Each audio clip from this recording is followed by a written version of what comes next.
Yeah, that hat would work good in this segment, I think. It would be great because we're talking about applying sunscreen. It seems easy enough, right? But the fact is most of us, we're doing it wrong. And here with some helpful tips is Dr. Shilpi Ketterpal. She's a dermatologist at the Cleveland Clinic. And we spend a lot of money on this stuff, SPF, all that kind of thing. And now we find out we might be doing it wrong. Yeah.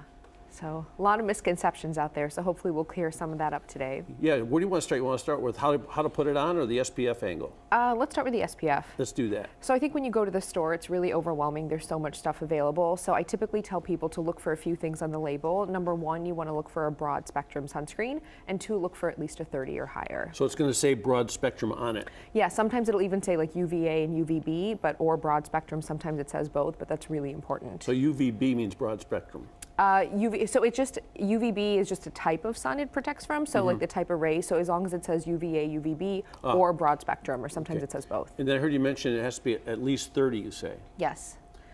Why is that? So the reason is we know from a lot of science and all of that that basically with each increasing SPF, you kind of protect yourself on more and more sun rays. So assuming you apply enough, typically an SPF 30 will protect you from around 97% of the sun rays. And I see a bunch of products here. We're showing them right now.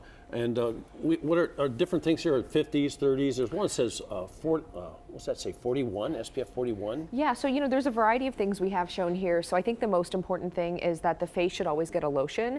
So because not an oil. Not an oil, not a spray, not a stick, but the different ones here, which are, these four over here are the lotions.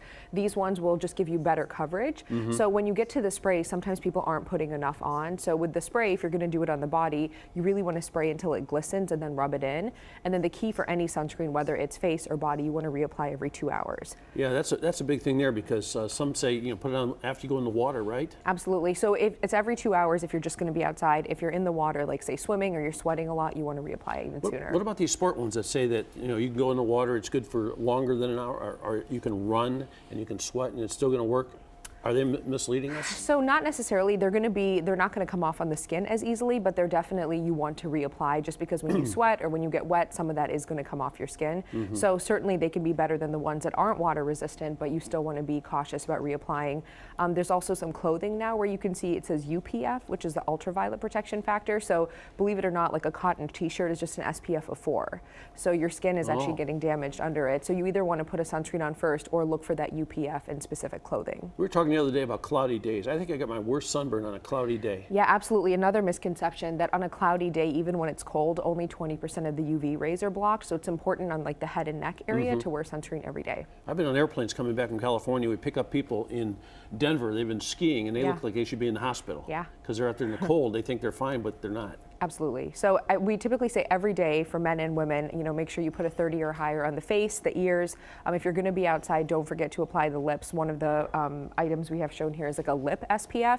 So a lot of different brands, if you go to the drugstore, they have chapsticks for men. A lot of the lipsticks and lip glosses for women will have an SPF in them. So it's important not to forget areas like the ears and the lips. And I was wondering too about, how about like your scalp, where you part your hair, that sort of thing? Yeah, so typically, people with a nice head of hair like yours, you really don't need to worry too much about the scalp, but people that are like thinning or they have some scalp visible, it's definitely important to put a spray there because those areas are susceptible. And how about when you lie down, you're laying on the beach or at the pool, you got your eyes closed. Yeah. You never put it on your eyelids, do you? No, and you should, and that's a common area that gets affected also. So either wear sunglasses or make sure you're putting the sunscreen around your eyes. So you're a dermatologist, you treat some of the people who don't use this or haven't used it but should be using it. Yeah. Where are some of the areas that are most affected right away if you're not using it?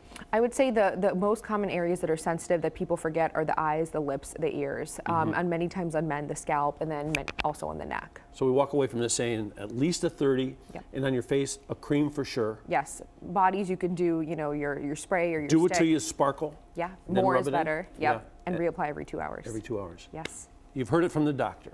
Thank you very much. Thank you.